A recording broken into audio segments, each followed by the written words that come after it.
Welcome again to the podcast where we talk bags.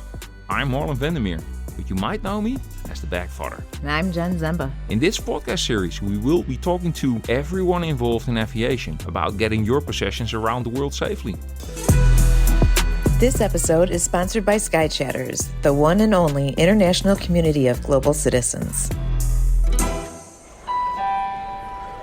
For this episode, we were in Chicago recording from Willis Tower, the home of United Airlines. We were joined down the line from Iraq by Mohammad Taher, who you probably know best as the airport guy. As a YouTube influencer, he has built a huge following as the airport guy, an aerospace engineer graduate who used to work at Heathrow, Britain's busiest airport. He built an online community of over 500,000 people across multiple platforms. Now he educates people about how the aviation industry works. And as an independent content creator who is on a mission to help the entire aviation industry, he educates and attracts the next generation of diverse talent. And Mohammed, finally the airport guy and the bag father are meeting each other. But we already spoke with each other 3 years ago when you invented this magic toppler. Remember that?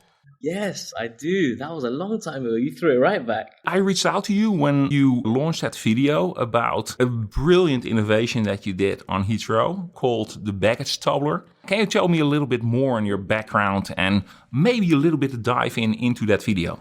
Yeah, absolutely. So my background is I studied aerospace engineering at university just because I was fascinated by the aviation industry, how planes work, how it all pieces together.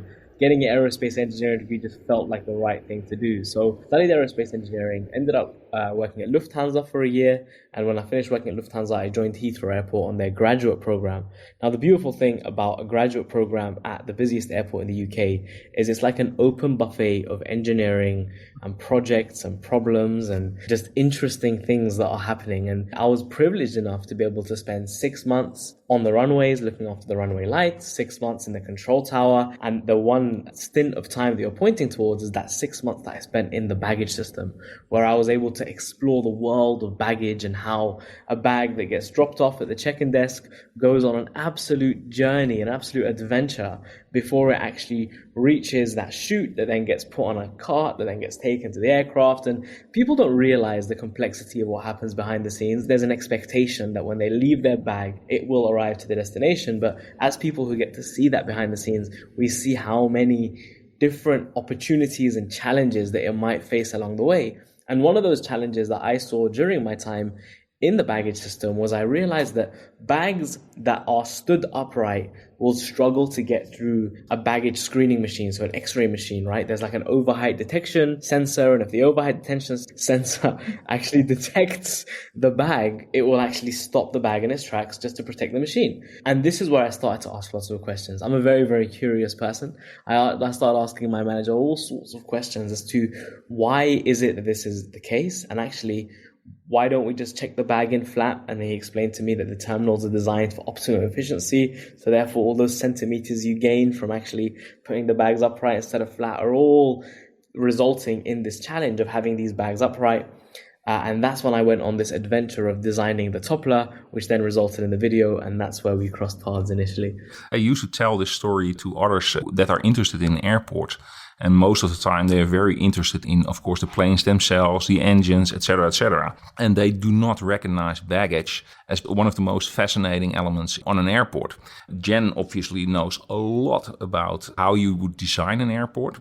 And what I would like to talk to you about is how can we interest people for this whole baggage thing? And not only the engineering side, but also we have seen over the last years that it's very difficult due to labor shortage to see how great baggage actually is as a job opportunity. And I've been lucky. I've been at the Heathrow system multiple times recently as well. And it's just fascinating.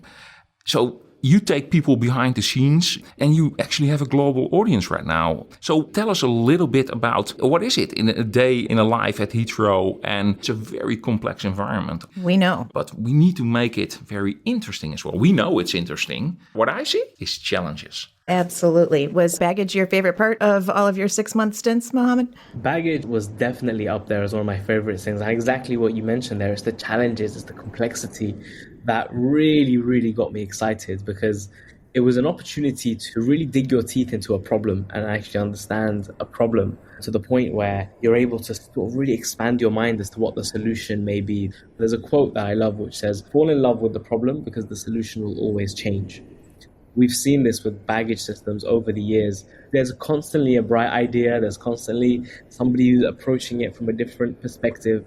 But if we fall in love with the problem of how do you take somebody's belongings from check-in or maybe even before check-in and actually take them on a journey in the most seamless, easy, efficient way possible, that problem, as the technology evolves, will continuously begin to evolve and we'll see different solutions to that problem.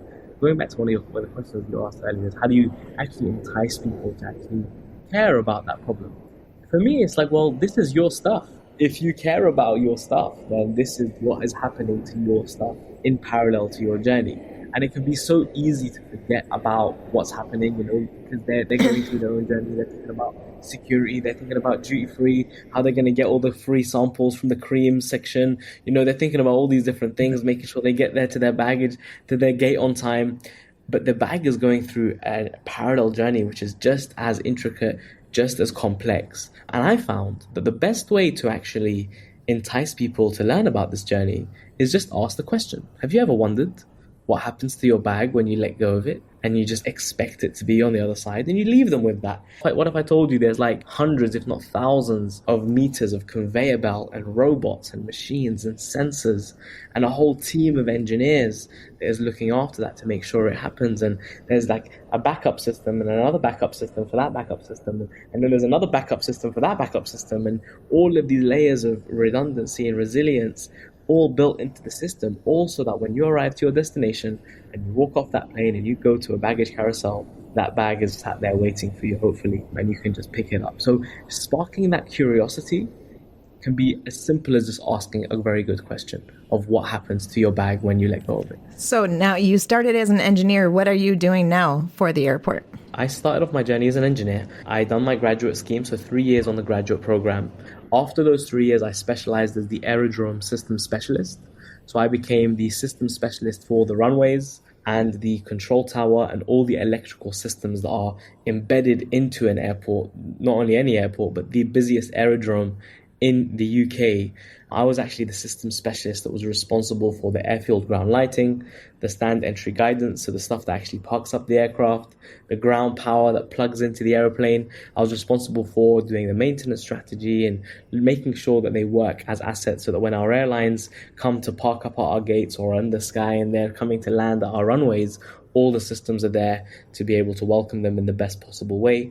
And so I've done that for 2 years. And so while I was on the graduate scheme, as well I was one of the system specialists, I was making these TikTok and Instagram videos and building this community behind the scenes. And what started to happen is my community started to grow and grow. And at some point, I actually overtook the number of followers that Heathrow Airport's official channels had across their pages. So it got to a point where I had more followers online than like my actual employer. And this is where I was sat in a room once with all of our early careers talent. We asked a question about the workforce. I was sat in a room with all of our apprentices and graduates who had joined the engineering team. And I asked the question to the room and I said, who in this room decided that they want to join Heathrow Airport's engineering team, being an engineer at the airport, because of the videos that you saw of mine online? And after I asked that question, 53% of the room put their hand up and said it was your TikTok and Instagram videos that made us actually want to choose this as a career. More than half the room said it was those videos. And at that same time, I was reading online that the UK government was recognizing there's this thing called the aviation skills shortage, this real looming shortage of talent that's on the horizon. And I was thinking, what do you mean there's a shortage of talent? Like, have you seen, like, I've got like hundreds of thousands of people on an online community who are constantly messaging me saying, how do I get a job in aviation? And that's when I was asked by the government if I can be an aviation ambassador for the Department of Transport. So the government said, look, we see what you're doing. We see how you're inspiring the next generation of engineers and aviation professionals. We want you to be an ambassador for the government when it comes to aviation. And at that point, I kind of was given a fork in the road in terms of my career. I said, well, do I want to specialize and become an engineer? Or do I want to work towards solving this global challenge of workforce attraction, and I decided to take the leap of faith. I left my job full-time at Heathrow, and now I work full-time as an educational influencer across social media and as an aviation ambassador for the UK government to try and inspire the next generation of the aviation workforce to decide that this is what I want to do.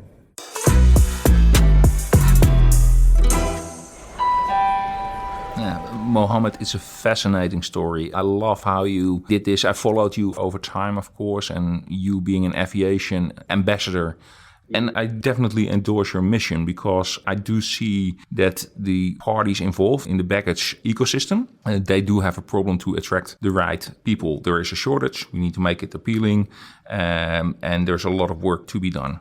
What I learned actually is one of the problems that the airlines and the airports are facing is that they do not promote it very well. And a job which is just not appealing enough. It's an image problem actually. Because why would you work in baggage? Are you going to a birthday party and tell your friends proudly that you're working in baggage? Everybody has a baggage story. And it used to be bankers, and now it are the baggage people that are taking the heat actually. But how do you see that we solve these problems in shortage of people on the long run? It's not only in the UK, it's everywhere in Europe, here in the US. It's difficult to have the right mindset and make it, I always call it baggage is sexy, but we need to bring that out because it is a very interesting job. There's a lot to do. And one other thing, I have run into very bright people that were just bringing bags from A to B, but they did have ideas on how to make things better, but boardrooms were not listening to them.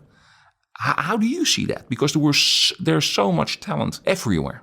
There's two questions there. So the question about how do we make baggage sexy is a very, very interesting one. And I think engineering as a whole is struggling with this challenge. I think baggage is definitely a piece of that puzzle. But I think engineering as a whole is really struggling. I work quite closely with the Royal Academy of Engineering here in the UK. And this is the same mission. So science, technology, engineering, maths. How do we inspire the next generation to say, you know what, that's actually quite cool to learn about that and to solve those problems. I think there's a staggered approach, right? There's things that we can do for young people when they're right at their early stages of life, right? This problem, if we just try and solve it by the time they're 18, then we're just trying to put a plaster on it. If we really want to get to the root of this problem, we have to start asking ourselves, where do young people go to learn about the world at a very, very, very young age? Like right now, if there was parents who had a child, what resources are available for these parents to be able to show the world to their young people? And I'll ask you, we all know those parents who have their young people and their young people might be interested in something. What resources exist? Where would they turn if they had to try and show somebody how something works? And what you realize is that most parents, when they've had enough of their children and their children it's been a long day, what are they going to do? They're going to pull out the iPad, they're going to go on YouTube, they're going to write something on YouTube and be like, here you go. And then the young people just sit there and they kind of just watch and absorb. Now, what they call that the feed, right? The Instagram feed, the TikTok feed, the YouTube feed. It's not the thing that feeds them their mouths. It's the thing that feeds their mind. Now, who's deciding what's on the menu of the feed? Because whatever goes into their brain is going to actually become their reality at some point. If there's enough information out there that's engaging, that's captivating for the next generation to consume, even from the earliest of ages, then all of a sudden we can start to show them that this world exists. The perception problem we can start to challenge. We can start to show them that it's interesting. One of the videos that I make that do the best across my platform are the ones that are to do with baggage. It's amazing. But the baggage videos are the ones that always do the best because it's an area of curiosity. And this is where we have to start to bridge the gap. So obviously we ask that initial question of where does your bag go? But then to answer that question, that's when we need to start to show them that in order to answer this question, there's a few fundamental things that are pieced together to make it all happen. Number one, it's electronics engineering, it's the robotics, it's the conveyor belts, it's all of these engineering systems that plug into each other that actually allow a bag to flow. Now, it's great if you want to do that for one bag, and that might be easy. But what happens when you multiply that by 200,000? What happens when there's 200,000 bags that need to go through a system? All of a sudden, you start to show them again, the problem and the scale of the problem and what solutions exist right now within that problem. And I'd say if we were able to take these young people and show them these behind the scenes in a way that's truly engaging and truly captivating, and then at the end of each video you say, by the way, if you want to be a part of this industry, then study this, study this, study this. We need automation engineers, we need robotics engineers, we need people who think about logistics. These are the skills that you are required in order to break into this industry. Then at least we stand half a chance of showing them the landscape of like, by the way, this is the way you enter our industry. This is what it's about. But as an industry, if we're not putting what we do on the map, if we're not even putting it, right, we said it was a feed. Well, if it's a feed, then there must be a menu. We're not even on the menu. Can we complain? And who's going to put us on the menu if it's not us? We have to be the ones who take our industry and put it on the menu so that when the next generation is learning about the world, we're actually on there as a menu item. And I'm telling you, if we make enough content about baggage and how the baggage world works, there will be a mass of young people who will go and watch those videos and be intrigued by the world that it creates. And the most important for us to do at the end of that is to say, okay, cool, now that we've got your attention, don't go anywhere. Like, this is what you can do to actually join us and be a part of our industry. There's a great scene in Toy Story that all of the characters are going through a baggage sortation system. So I say we just put that on endless loop for anybody 3 years and up. That is the most number one commented thing on my comments is it's literally just like Toy Story. So exactly, it just shows the impact that these little clips can have. It's funny that since I started with the Bagfather, I received a lot of people who are desperate when there was disruption with their baggage. And I asked my son, he is 17, can you help me with answering those questions? He's way better in social media than I am. So I said, well, let's look at it. And he asked me, Dad, why does this problem still exist? Why can we bring a bag from A to B normally? Why are people complaining? And it really hit him. Unfortunately, he doesn't want to work in baggage. Yeah, the service is not properly done right. So in order to attract next generation people, the only thing they are reading, if they're going on a holiday, it's almost a guarantee that your bag will be missing. And bringing out the good stories and what's going on behind the scenes is of secondary importance to them. I had another question to him that was funny actually, because on Schiphol Airport they are doing a lot of reconstruction work. And he said, why don't they build a complete new airport with the newest technology? That was an interesting question. And so maybe, Jen, I ask you. By the time the newest technology is ready for installation, they're already on to a new iteration. So if we go to build a new airport today, 4 years later, it's a completely different technology. So it's really about balancing the technologies of today and leaving it scalable for what comes tomorrow. I'm just intrigued by how you approach it, Mohammed. I think we are more like-minded. We are also looking at the future generations on this thing. Yeah, so you left aviation to become an educator. How is it going so far? Amazing. I'm very, very fortunate. The opportunities that I do get, everything from speaking at conferences for IATA to working with the biggest airlines in the world to be able to promote the opportunities that they do and everything in between. So I guess there's two things that I do here. If it was a coin, there's two different sides to the coins. There's the heads and the tails. One side of the coin is where I actually educate the next generation about the industry, right? And that is the bulk of the work that I do. But seeing as I don't have an airport in my back office, how am I going to make videos to be able to actually teach the next generation, which then it comes along, well, what else do I need to do if I want to be able to create this movement? Is I need to actually convince industries that if you want to solve your problems, you need to loosen up a little bit, right? You need to loosen up and allow for us to be able to show the world what it is that we do. If we don't show it, then our perception will never change. So not only is it like actually inspiring the young people, but actually inspiring the decision makers to embrace change. And I've been lucky enough where there's a lot of people who are very receptive to this idea. And I find that usually it's the young people who have 17-year-olds, right? It's the people who are like, they have nephews or nieces or children who are in that age range, and they know how much of an impact social media has on their life. Even for us at our age, we know how much of an impact social media has on our lives. So there's no point going to work and like forgetting about that and just putting on the work hat. This is the world that we live in. The world that we live in is that people learn through social media. People learn through the thing on their hands. No one reads, documents like the way that they used to. No one joins webinars like the way that they used to. It's all about turning information into short, sharp, engaging content that you can watch within 60 seconds and go, that was pretty cool. That's quite nice. Swipe. And that's all I want. Like today, I just want you to watch this 45-second video and you can go about your day, but you've planted a seed. Mohammed, you're so right. And social media has another impact on baggage. It gives the power in the hand of disappointed passengers as well. And if you go to Twitter or X or even Instagram, it's very easy to find very frustrated passengers on a daily basis. And I see your missionary work, and I think we are aligned with that. How hopeful are you for the future of attracting the right talent and making change? I'm very hopeful because I know that there are more people like yourselves in the world, people who get it. When you have people who get it, get into positions where they are the decision makers, the world will begin to change. At the moment, there's a few dinosaurs who are still in those positions, and the dinosaurs just don't get it, and that's fine.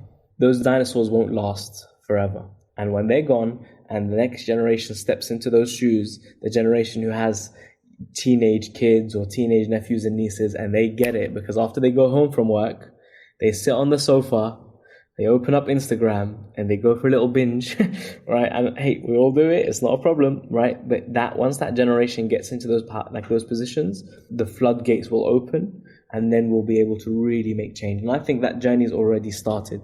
I see it because I see other people who are doing what I used to do when I was at Heathrow, and even more than that, I get approached by airports around the world who say, "Hey Mo, can you help us train our operational staff on how to create content?" I'm like, yes, like you get it. Like I can't change the world on my own. Like we need a movement, right? So I'm happy to take everything that I've learned on this content creation journey, teach it to your team members, and let them be the voices that can inspire that next generation and bring them all on that journey. There's a book called The Tipping Point, which talks about how things change. And it's about creating these individuals who are willing to sort of spark that change. And then slowly, once that ball comes over that tipping point edge, that's when the momentum starts to get built, and that's when everything starts to change. That's great. You've made me think a lot about being in school when I was a kid and career days and the type of people that would come in. And I'm sure it was our teacher deciding who would be interesting. But, we had an awful lot of authors or business people, but never somebody from baggage that was talking about how great it is to move bags. And that was probably before automated bag systems, now that I think about it. To be able to go to a career counselor at school and know, even if I'm going for a mechanical engineering degree, that I can utilize that in aviation. I think there's a lot of work to do across all the continents on educating what other options are out there for how you use a mechanical engineering degree or an electrical engineering degree, because both are required in what we do. Get a bag into the aircraft. People don't want to do that. While I've spoken to many of them, and they all have good ideas how they can improve it. They are really good people that have very brilliant ideas. And I'm actually a little bit frustrated that they are most of the time being stereotyped as, now you just bring a bag from A to B and we don't listen to you. That's your job. And I am actually frustrated about it. And I'm very passionate about baggage, you probably understand. But all the people I've talked to in the industry, a lot of them are very passionate as well. They get really upset when a bag doesn't make it in one time. And they will do everything to satisfy the passenger. But the main problem is there's never an X message or an Instagram message how good airline A, B, or C did it. You brought my bag from A to B, fantastic service. I give you a 5-star rating. Those are the kind of messages you don't see. Only the complaints are on social media. And that makes it very uninteresting to work in baggage. Why it's probably one of the most interesting jobs on an airport. Look at how many square meters they are using on an airport. I have a question for you both, actually. Why are you so interested in baggage? I think for me, it is not front and center. It is not the prettiest part of an airport, but it is so necessary in the passenger journey, and it can really make or break an experience. And I think that there's a lot of moving parts, a lot of ways to improve what already exists, and not necessarily having to rip out a system and completely replace it. But in terms of productivity and sustainability, there are are a lot of different things that can be done to improve the experience for the passenger, but also make life for all the workers a lot easier as well. If you talk to me, I'm all about innovation, trying to transform. And this is a vertical within a niche that's ready to be transformed. And it hasn't fundamentally changed since the 80s. If we look at certain processes, the industry is pretty much looking at this with a tunnel vision. This is what needs to happen, transformation. I got the passion because of the people that work in the industry. I'm in my 50s already, so I will not have a lot of other careers. And for the last 8 years, I'm working in baggage, working with some really, really nice people. They are passionate, they are very knowledgeable, intelligent people. And really, that struck me, and I stayed in this industry. And if I can convince one other future or next generation person that will work in baggage, my mission is completed. And I love about aviation, folks are coming in one at a time. Not very often that they disappear from aviation. Once they're in, they have it in their blood and they are never leaving. They might change companies, they might fine-tune exactly what they're doing, but they don't leave the industry very easily. And with baggage especially, there's a lot of focus within airlines on what they call the passenger journey. What is a good passenger journey without a good bag journey? And most of the time, bag journeys are forgotten. It's just a cost center. We need to bring it back from A to B in logistics. And if we want to have a great passenger experience, baggage needs to be solved as well. I also look at other airports, most of the time Asian airports. Take Changi, for example, or Incheon Airport, how they deal with baggage. There's a matter of transparency there, love for the job, understanding what a passenger wants, and they take pride in their work. And that's sometimes what we miss here as well. Taking pride in your work here in Europe. Sometimes maybe we are spoiled. We feel too good to do this job. But the pride in the job, in baggage, that's necessary. And we see that in other countries, but not necessarily here in Europe or in the UK. And I regret that, actually. For me, it's about making this change, the transformation of baggage. Yeah, I think when you're talking about Asia, though, also they have some benefits that we don't in UK and US, and being able to add people, which we just don't have. Mohammad, I would like to thank you for all your inspiration. I still love your videos. I recommend everybody to take a look at it. And I think you and I, as the bag father and the airport guy, should stay aligned and keep our mission alive. Absolutely. I think I'm yet to actually do a deep dive into baggage. A lot of the videos that I've done have been very light touch baggage videos. So a bit here, a bit there, a bit about an early bag store, a bit about the toppler. But one series, I guess, that I'm really looking forward to making at some point is a deep dive into the baggage system, showing how different baggage system works, why they work certain ways. Because I think we can begin to demystify this bag journey and bring to life actually the complexity of it all, to show people that yes, there is a real importance on the bag journey. Because I think sometimes when it comes to the bag journey, it can be very easy to make it very binary, right? The bag either made it or it didn't. It's ones and zeros. As long as my bag arrived in one piece, thumbs up. It's amazing how much of an impact it instantly has on the whole, and we can understand it, right? Like we can understand it. If you arrive and your bag isn't there, it will completely destroy your entire holiday. It would really help us to demystify that journey, because then at least there can be a little bit more understanding as to the complexities. Do you think we'll ever get to a place where bags are at 100% like delivery rate? Do you think that's ever possible? That's a good question. I'm dedicated to get it, and I'm fortunate to work with some of the best in the industry right now. And luckily, also parties from outside the industry are looking at this. Of course, where people work, people are making mistakes. But I think a very good restaurant where if you leave a restaurant with an open kitchen, it's a sort of an experience. It's transparency. That's what we need in this industry as well, being transparent, understand it. And I think we can get close to that 100%. And for what I've learning now over the last period of time, nobody wants a bad experience. And so luckily, with all the disruptions that we have seen over the last few years, it got the attention that it needs in the boardrooms. And now we need to make sure that we get the right people on board and utilize the talent that's already in the industry. So fantastic to have you, Mohammad. Thank you very much. And I'm very much looking forward to share ideas with you in the future as well. Thank you to Mohammad Taher for that great conversation. I have to admit that I hadn't previously spent a whole lot of time on podcasts or even YouTube, but I've recently found him and really engaging guy. I mean, he could do great things for our industry. Next time, we are continuing our conversations with Mark Baker from Southwest Airlines. You can check out more episodes of atthebagfather.com or by subscribing wherever you get your podcasts. And don't forget to get in touch on the website to tell us your baggage-related experiences and mishaps. In the meantime, thank you for listening, and join us next time for more baggage-related conversation with the Bag Father. This is a Fresh Air production brought to you by Baggage Media.